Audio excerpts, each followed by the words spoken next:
Good morning and welcome to Coffee on the Coast. I'm your host this morning, Tina Prigge with the Coolest Coast. I'm so happy to be joined by Lisa Pike. Lisa is the materials librarian at the award-winning Manitowoc Public Library, and we're talking with Lisa today because May is National Mental Health Awareness Month, and the library has quite an assortment in their collections that perfectly dovetail with this topic. Lisa, welcome to Coffee on the Coast. Hi, Tina. Thanks for having me. You bet. It's so nice to see you. I'm going to pull up this graphic because we're not just talking about books for adults. We're talking about, if you look on the left, When Sadness is at Your Door is a picture book. So there are materials for children. And if you look on the far right, Salud Mental Positiva is in Spanish. So you've got multiple language options as well. Tell us about your collections here.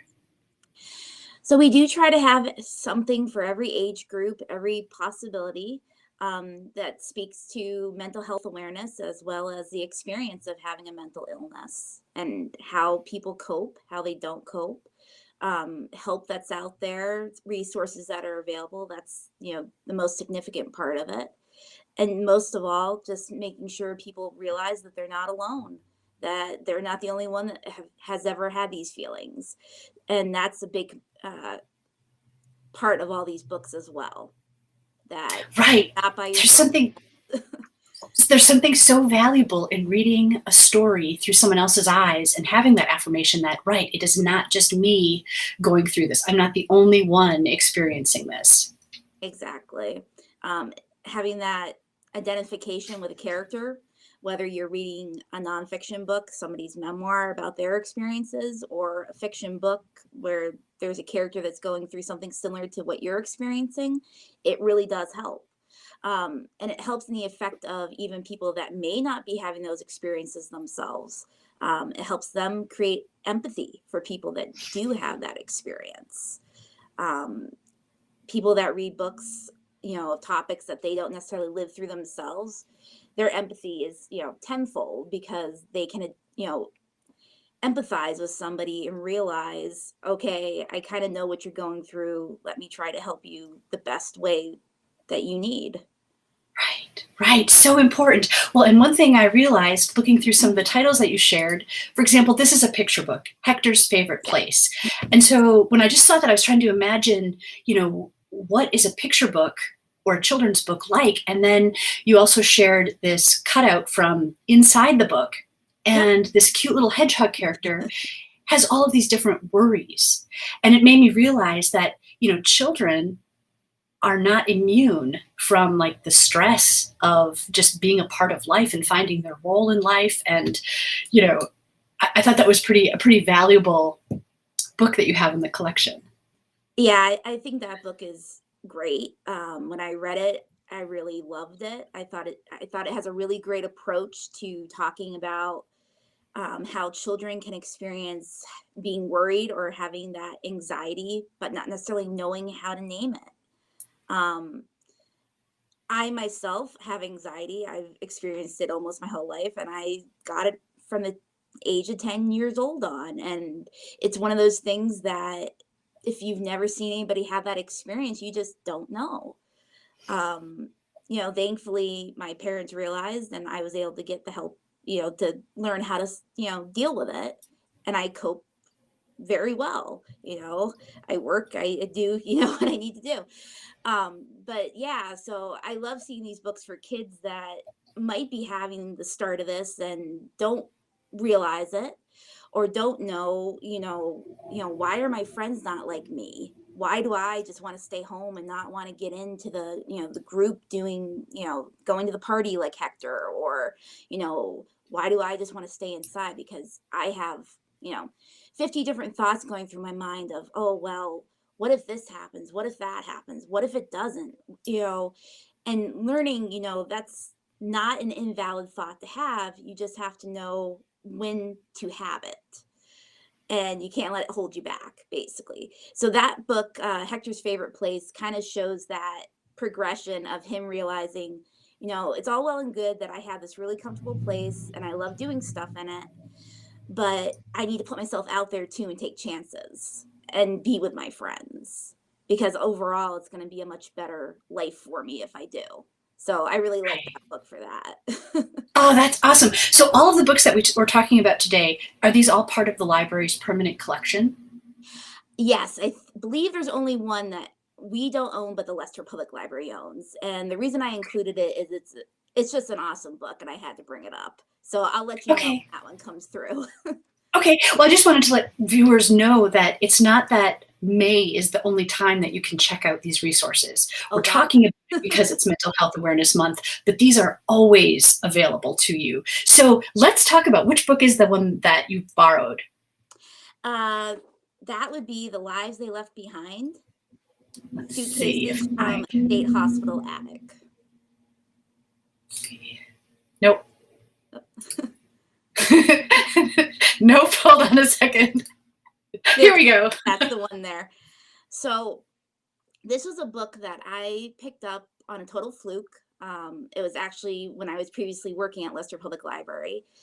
And it's just a really awesome kind of like snapshot of people's lives, basically. The book was written around, actually, I think it was previous to. There was also a traveling exhibition that went with this book of the suitcases that were found.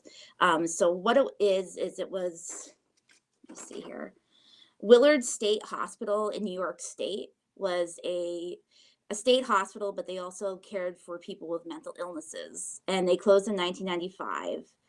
And when they closed, they didn't really clean out, nothing. It was just left as is. And I think somebody went in there. I'm not sure if they went in legally, but they went up to the attic and they found all these suitcases that were left behind. And they were all suitcases of former patients. And the majority of them were there when they looked through the suitcases and were able to find records as to who they were. The majority of the suitcases belonged to people that were brought there because they had mental illnesses. So off the top of my head, I think there was people that experienced schizophrenia, some bipolar, different things that they didn't have all the research at that point. This was back 40s, 50s, 60s, that time frame where psychiatry was still very much growing and research was still being done into these things. But the way that Darby Penny and Peter Sasti, if I'm saying that right, set this book up is it's very much a book of profiles of these different patients. So they have pictures of the suitcases and what was in them, and everyone's different. And it was what these people thought they wanted to bring with them to their new life. Most of the time they didn't have access to these suitcases, but they brought them with them anyways. And they were stored up in the attic until their hopeful release. So that was part of it, was just their hope that they would not be here forever. And some of them did leave and others didn't, unfortunately. Wow. But the thing that I really love with this book is it really shows the humanity behind mental illness, that even though somebody is suffering with some kind of mental health issue, whatever it may be, that they're still a human being, that they still have hopes and fears and dreams. And these suitcases really are awesome to read about, and just the different stories that go with them. It's really a great book. It's older, but it's a great read. Right. It's interesting that you mentioned that hope, right? That they came in to address their issues, but that they had that hope of resuming a life afterward. Exactly. Wow. And it's also haunting, to think about that. Yeah. When you read the book and it talked about some of the contents, was there anything that really stuck out? Is there, something that's really memorable? One story that I remember is there was an African American gentleman who ended up being committed, unfortunately, and it was post World War II, and he had post traumatic stress disorder and bipolar disorder combined. And at the time, they just did not realize that was what was going on. They just saw his reactions and his actions. And unfortunately, he ended up being committed to this hospital. And if I remember correctly, I think he stayed there the rest of his life.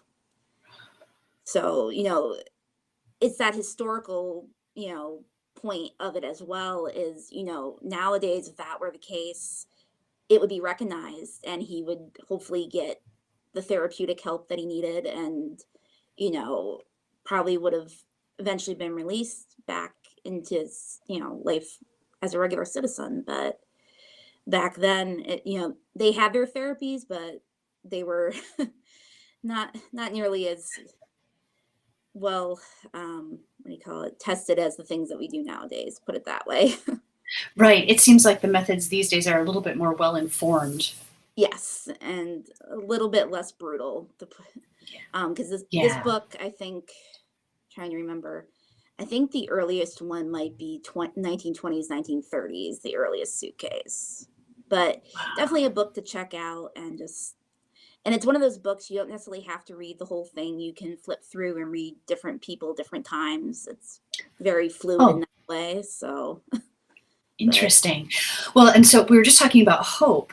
Let's talk about this Japanese edition of Positive Thinking, The Power of Optimism. so this is a brand new book that we were able to locate, and it's in the Japanese language, Japanese characters, and it basically talks about the the power of having an optimistic outlook and how it best informs your mental health. So that whole idea of the glass is half full versus the glass is half empty, and trying to harness that so you can go through your days with that optimism instead of pessimism, which often leads to not feeling so great about yourself or having rough days. Does it help someone understand how to, flip that switch? If Yeah, they're, I do believe it does delve into that a bit too, on activities you can do to help change. One of the best things that you can do for your mental health, of course, is exercise, whether it's to take a walk or ride your bike. Just getting outside and getting that fresh air and you know working out really does help the mind, believe it or not. So I believe that is one of the things that they go into in that, as well as other, finding activities that you love to do, hobbies, spending time with friends, you know, as best you can nowadays. But um, is there also an English version of it? yes, I believe so. Okay, very cool. So for So any we were viewers able to that get don't this read through. Japanese characters, Yeah. So um, I don't believe we have the English version in the collection right now, but we can see about possibly getting that too. So. okay. I feel like it's a great time to insert my favorite Japanese proverb, which is fall down 7 times, stand up 8. I Yep. just love that. It's like keep going, no matter what, just stand up again. Exactly. So, Lisa, is there one of the books that you've sent for us to talk about that you read that you really felt was impactful or that spoke to you? Let me see. I'm trying to look at the list here. Probably The Lives They Left Behind was probably that one, but the Oh, one you yeah. just had up, heads up, this is another great look at mental health and the challenges that go with it. This is also a nonfiction title, and this is kind of done in a graphic novel type way. It's Mm, more text than typical graphic novel, but it has some really awesome illustrations in it. So it's very good visually. And this is meant for teens, ages 14 and up, who might start exploring this stuff on their own and have questions. It's written by I can't remember what she's a youth and family counselor out of Victoria, British Columbia. She's got years of experience counseling kids with mental health issues and families, as well as how to cope with it and work with their kids that have these um, illnesses. But she kind of breaks down the history, goes a little bit into the background of those state hospitals and explaining how um, stigma has become associated with mental illness, and a lot of it has to do with the history of it, and how to rise above that and realize, you know, there's nothing to be, it's nothing worthy of being stigmatized about. Everybody has their, thing that they bear, and some people just have it a little harder than others, possibly. So she goes into that, and Also talks about ways that you can reach out to your loved ones or friends for help. She also lists different resources, national hotlines, and things available both in Canada and the US, if I remember correctly. But just, different resources that if you're having different thoughts that aren't necessarily healthy, where to go.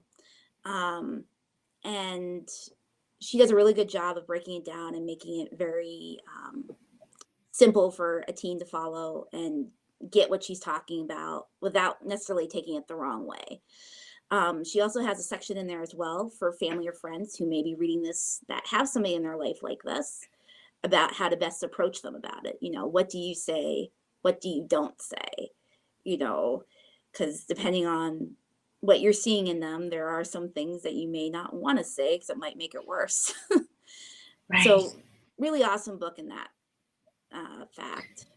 What a great resource, especially for that guidance, because it's true. If you notice a friend or a loved one experiencing something, you don't want to alienate them by saying the wrong thing. That's totally counter to what you're trying to accomplish, right? So, I especially like that for the teen book. This book here is a adult nonfiction. It's a newer title that we added a couple months ago. And the author, Roy Richard Grinker, he's a professor at George Washington University in anthropology. And he's from a family of psychiatrists that have worked, I think, 4 generations back in the mental health care world. And this book talks about how the stigma of mental illness came to be, how it became something that was stigmatized and thought to be something wrong. You're not normal, you have XYZ. So he goes into that in this book and also talks about the history of mental institutions and healthcare and how these stigmas came to be, basically, and how they became associated with people that were suffering from mental health issues. And then he goes into, he breaks it down basically, kind of like the book I was just talking about, but it's more the adult viewpoint. So there's a little bit tougher conversations in this book than the Heads Up, possibly. But very interesting look, and just the whole thing of there really is not a normal. It's a word, it's very subjective. So he also goes into it as well. I mean, it's a super powerful subtitle, right? How culture created the stigma of mental illness, meaning that it wasn't always a thing, that the culture that we've created identified that and then created that stigma. I mean, so it doesn't have to be. No, and that's the other thing. The other reason I wanted to kind of promote what we do have in the collection, like I said, they're just as important for people that don't have mental health illnesses or health issues of their own. They're just as important for every other person to take a look at. A lot of times, the things I've read, research, etc., a lot of the stigmatization comes just from the fact of, not being informed or being ill-informed. It's the whole fact of educating yourself and realizing what goes hand in hand with some of these things. I guess a kind of a perfect example of that would be, I was looking at the NAMI statistics, which is the National Alliance for Mental Health Institute, I believe, if I have that right. So many acronyms. They were saying, very often people that experience homelessness also have mental health problems. And part of the reason, that they are homeless is because they are having problems dealing with their mental health or getting the help that they need. That's the biggest thing, is getting the help that people need. There's very limited resources a lot of times.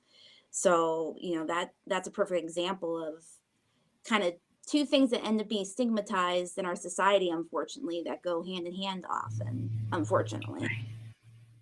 Right, which brings it back to the important point that you made about the importance of knowledge, right? The more we know, the better we can address, adapt, help ourselves, help our loved ones.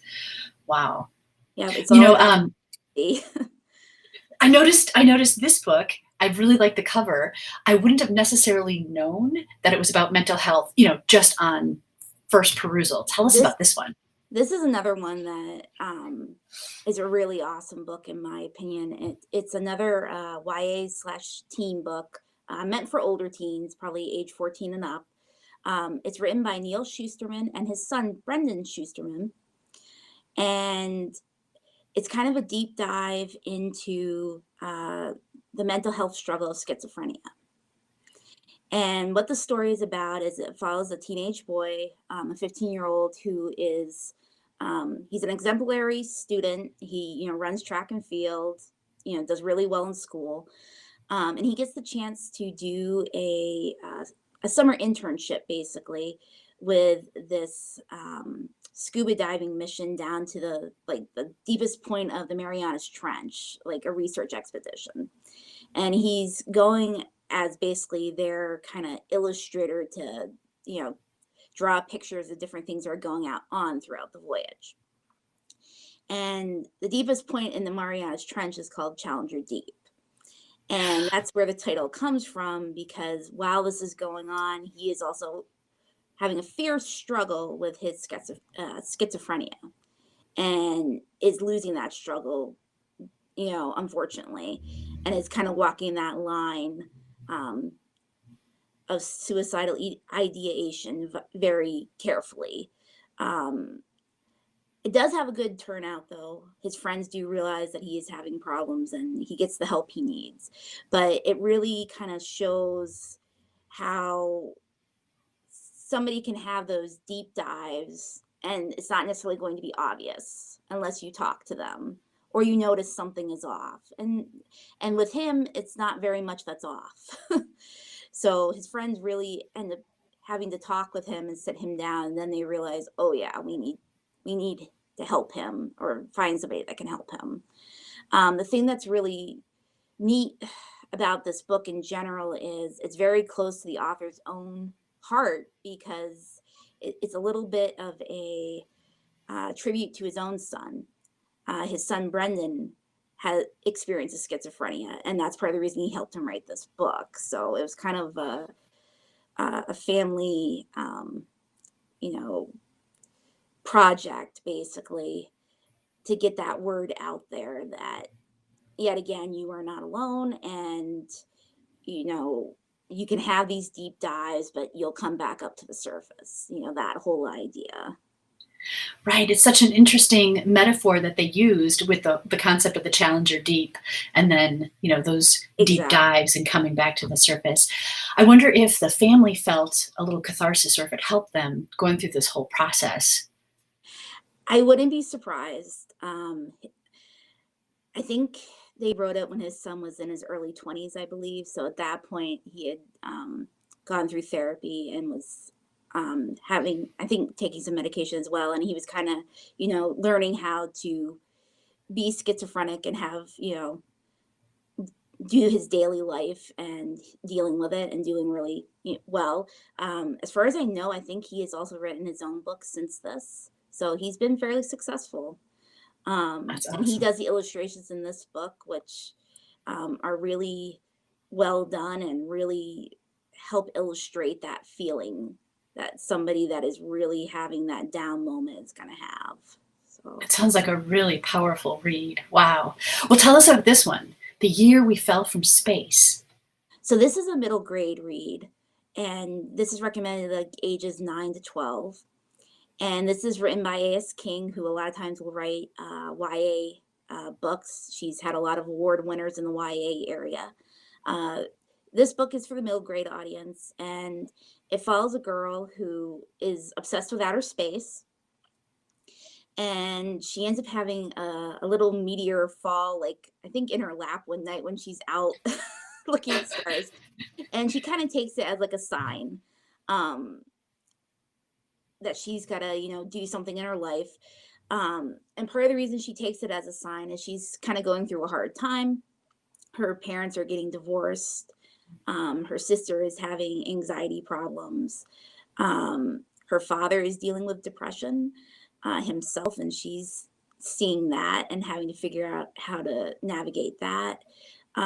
So this is a good read in the extent of the main character doesn't necessarily have mental health problems of her own, but people in her family are experiencing them and how she's navigating that and trying to help them kind of navigate their issues as well. So that's the plus in this book. Because What often, a great variety, Lisa, of books that you've provided, where it's like from a personal viewpoint, where it's from the navigating it because someone you love is going through it, all the different age levels. This is really impressive, this collection. so yeah, so another really awesome read, and it delves into her and how she kind of uses the night sky and looking at the stars and astronomy to kind of like her safe zone to be able to deal with everything else that's going on in her life, basically, and then trying to keep everybody else together too. So, but And yeah, I imagine that even though you said this is like a middle school read, a middle-aged read, really anyone, an adult could oh probably yeah, pick up this book and find some enjoyment in it. anybody could really get something out of, truthfully, any of these books, even the picture books. Um, Because really, look at how cute this is. yeah, and that's one of the cuter ones too. So, All right, what's happening in The Long Night? so the Long Night is basically a collection of short missives and short essays. It's written by a writer and theologian out of Boston, Massachusetts. She's written for a lot of other essay collections and magazines, and also is a sufferer of depression herself. So this is a book that she decided to compile. It has all kinds of different things from different spiritual figures throughout history. There's some stuff in there from Thomas Merton, who was a monk, um, Barbara Brown Taylor, a lot of other different people as well. And their take on what it means to be depressed, how to come out of depression, um, the fact of how to hang on, the whole idea of, yet again, you are not alone. So this is really one of those books that um, it will kind of speak to the person that may be in that down point of their day or their week or their month, whatever it may be, and just need a little reassurance that yes, things are yucky now, whatever it may be, but there is a light, you know, at the end of the tunnel, basically. And you can read these stories and kind of have that feeling of somebody sitting next to you and kind of, holding your hand and giving you that reassurance, basically. So it's a Right. good book if you need kind of an uplift, I would say. The important reminder that this too shall come to pass, right? Like it says in that yellow moon, Exactly. you are not alone and this will not last forever. If you can figure out how to get through, it will not last forever. Yeah. And that's pretty much the essence of this book. And I think it should really speak to somebody that may be having that, problem at any given time. Um, and I think it's fantastic that the author, where she has that experience herself, shared that. So it should be very helpful. Wow, another powerful choice. All right, tell us about this one. All these little speech bubbles. Sometimes this is like a snapshot of what I feel like is going on in my mind. So tell us Yep, about life that would inside my be mind. me. So this one is this is another YA title, but yet again could be read by an adult too. This is a compilation of a bunch of short essays from various young adult authors. So some of the authors in it are Francisco Stort, Maureen Johnson, Melissa Marr, who does I think it was the Lunar Chronicles series, so Cinder, Cress, all those retold fairy tales. But them and a few other authors, but all fairly popular YA authors, and they all have their own little essay in there, and it talks about either their personal struggles with mental health, or their children's or their significant others, other people in their family, and kind of their take on how they work with it and cope with it the best that they can, and different routes that they took in trying to find help. There's everything in here from authors that deal with OCD tendencies, ADHD, bipolar. I believe there's at least one or two that deal with eating disorders. And one of them is actually a male author that has dealt with an eating disorder for most of his life, which you don't typically hear, but it's good to see and Right. it's good to hear because it does exist. So basically, it's all their experiences and just kind of putting that, reaching out to that group, that audience and saying, you love reading my books, but guess what? I might just be like you. And this is what I've experienced, and this is what I did. And maybe this will work for you. So, kind of just putting that information out there. Um, and yet again, the whole, feeling of having somebody else in the world that is dealing with the same thing that you are. Right, that's comforting. And it's interesting too, the way you describe some of these stories is that, mental health isn't just one manifestation. There are No. so many different ways that it can present itself. And so, it's kind of interesting to see that there are other people going through that as well. So yeah, so that's an interesting one, and that's another one that you can kind of flip through and pick and choose if you, feel like it. Cool. Well, we've got one more here. Maybe you should talk to someone. Tell us about this book. Okay, so this one was actually quite popular over the last, I think it was year and a half or so. This was actually written by a psychotherapist out of Los Angeles, and it's kind of her journey of having to go to a therapist of her own. Um, she had something drastic happen in her life and started having um, she noticed in herself having the training that she did that she was starting to have certain issues. So she decided, okay, it's time for me to go see somebody myself. And it was a real eye opener for her in the effect of she was seeing a lot of things in her own life and her own tendencies that she would see in her patients. And she realized that she was not that far removed from them as she previously would have thought, which helped her in her practice to be a much better psychotherapist as well. So it's kind of her take on that. Um, but she does it in a very witty, kind of humorous way. So it's not ultra depressing by any means. Um, she's got a very funny take of it, and her experiences being the one sitting on the couch instead of being the one talking to the one sitting on the couch. Um, and just her growth in general of realizing her connections with her different patients, even though she felt like you know she was here on earth possibly and they were off on Mars for their differences, and it turned out they were like probably next door neighbors type of thing with Wow.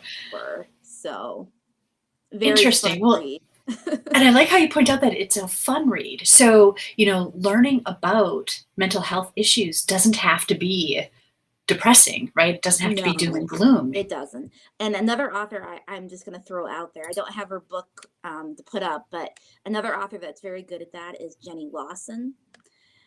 She is also, I can't remember.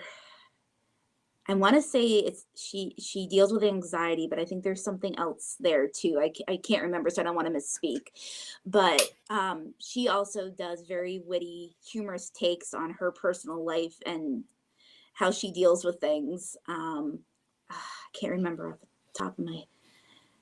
She just recently had a brand new book come out. I can't remember the name of the title of it off the top of my head, but Well, she if is you think of also it after the fact, you can put it in the chat for this post um, and let people know. but we should have it on our new shelves.